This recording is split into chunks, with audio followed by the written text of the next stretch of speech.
Hiç hasta olduğunuzda kedinizin yanınıza gelip size baktığını, hatta sizi uyandırmaya çalıştığını hissettiniz mi? Milyonlarca kedi sahibi aynı şeyi anlatıyor. Hastalandıklarında kedileri daha ilgili, daha yakın, hatta bazen endişeli oluyor. Bu tesadüf mü, yoksa kediler gerçekten bizim hasta olduğumuzu anlayabiliyor mu?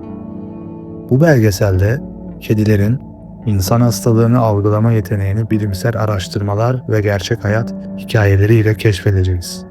Hazırsanız başlıyoruz. Başlamadan önce bir gerçeği bilmelisiniz. Kedilerin koku alma duyusu insanlardan yaklaşık 14 kat daha güçlüdür. İnsanlarda yaklaşık 5 milyon koku reseptörü varken kedilerde 200 milyona yakın reseptör bulunur. Bu, kedilerin bizim asla fark edemeyeceğimiz kokuları algılayabildiği anlamına gelir. Hasta olduğumuzda vücudumuzun kimyasal dengesi değişir. Kan şekerimiz, hormonlarımız, bağışıklık sistemimiz. Tüm bu değişiklikler bizim duyamadığımız kokular üretir. Kediler bu kokuları alır. Peki aldıktan sonra ne yaparlar? İşte asıl şaşırtıcı kısım burada başlıyor. 2016'da Japonya'da dikkat çekici bir vaka yaşandı. 82 yaşındaki bir kadının kedisi aniden sahibinin göğsüne sürekli zıplamaya başladı. Aynı bölgeye defalarca basıyor, orayı kokluyor, hatta tırmalamaya çalışıyordu. Kadın doktora gitti. Yapılan testler sonucunda kedinin sürekli bastığı bölgede erken evre meme kanseri tespit edildi. Erken teşhis sayesinde kadın tedavi oldu ve hayatta kaldı. Bu bir tesadüf mü?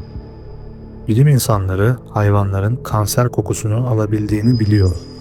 Köpekler üzerinde yapılan çalışmalar, eğitilmiş köpeklerin idrar örneklerinde prostat kanserini %98 doğrulukla tespit edebildiğini gösteriyor. Kediler üzerinde aynı kapsamda çalışma yapılmamış olsa da vakalar kedilerin de benzer yeteneğe sahip olabileceğini düşündürüyor.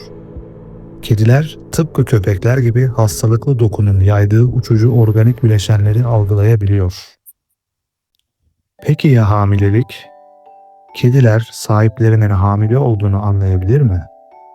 İnternette binlerce kadın aynı şeyi anlatıyor. Hamile kaldıktan sonra kedilerinin davranışı değişmiş.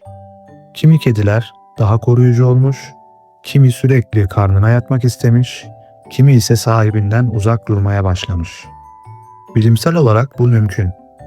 Hamilelikte kadının vücudunda östrojen, progesteron ve insan korjenik gonadotropin hormonları yükselir. Bu hormonlar vücut kokusunu değiştirir. Kediler bu değişikliği fark eder. Bazı kediler hamile sahibine karşı daha dikkatli ve nazik olur. Bazıları ise değişime olumsuz tepki verip uzaklaşabilir. Bu, kedinin kişiliğine ve geçmiş deneyimlerine bağlıdır. Ancak unutmayın, kedinizin davranışı değişti diye hamile olduğunuzu düşünmeyin. Bu sadece bir işaret, kesin teşhis değil. Fiziksel hastalıklar kadar ruhsal hastalıkları da algılayabilirler mi? Kediler sahiplerinin depresyonda veya kaygılı olduğunu anlar mı? Araştırmalar gösteriyor ki evet, kediler insanların duygusal durumlarını okumakta oldukça başarılı. Bunu vücut dilimizden, ses tonumuzdan ve hatta terimizden yaydığımız kimyasallardan anlıyorlar. Stresli veya kaygılı olduğumuzda vücudumuz kortizol ve adrenalin gibi hormonlar salgılar. Bu hormonların kokusu kediler tarafından algılanabilir. Peki depresyondaki bir sahibine kedi nasıl tepki verir? Bu kediden kediye değişir. Kimi kedi daha çok ilgi gösterir, sahibinin yanından ayrılmaz. Kimi kedi ise değişen rutinden rahatsız olur ve uzaklaşır. Ancak bilinen bir şey var. Kediler sahiplerinin ruh haliyle senkronize olabilir. Bir çalışmada kaygılı sahiplerin kedilerinin de daha kaygılı davrandığı görülmüş. Yani kediniz sizin aynanız olabilir. En çarpıcı iddialardan biri. Bazı kediler sahiplerinin epilepsi nöbetlerini önceden tahmin edebiliyor. Kanada'da yaşayan bir kadın, kedisinin her nöbet öncesinde tuhaf davrandığını fark etti.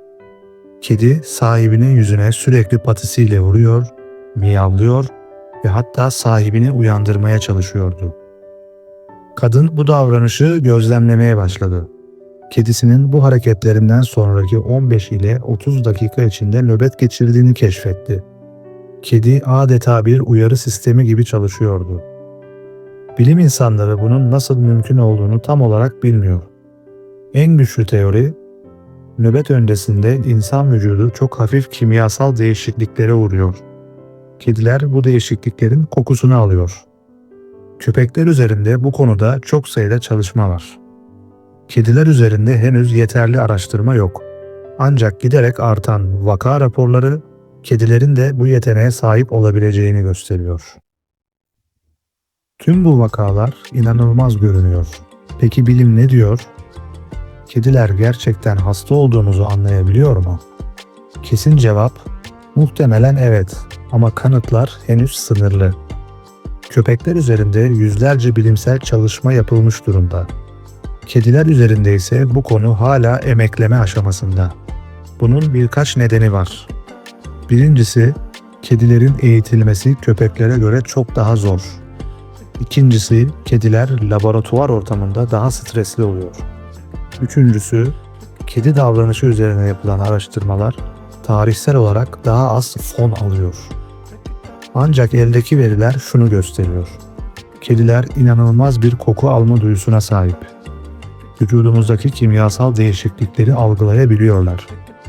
Bu değişiklikleri nasıl yorumladıkları ise kediden kediye değişiyor.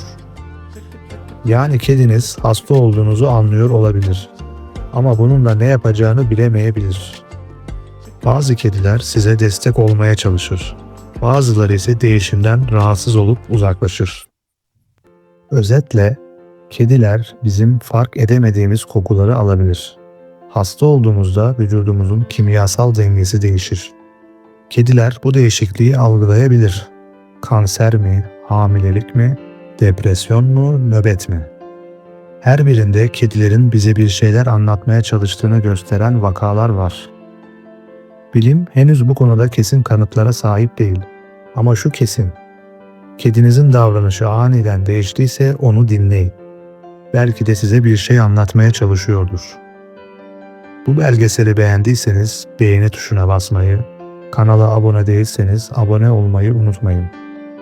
Kediniz hasta olduğunuzda peki size nasıl davranıyor? Yorumlara yazın. Bir sonraki içerikte görüşmek üzere. Kedilerle kalın, merakla kalın, hoşça kalın.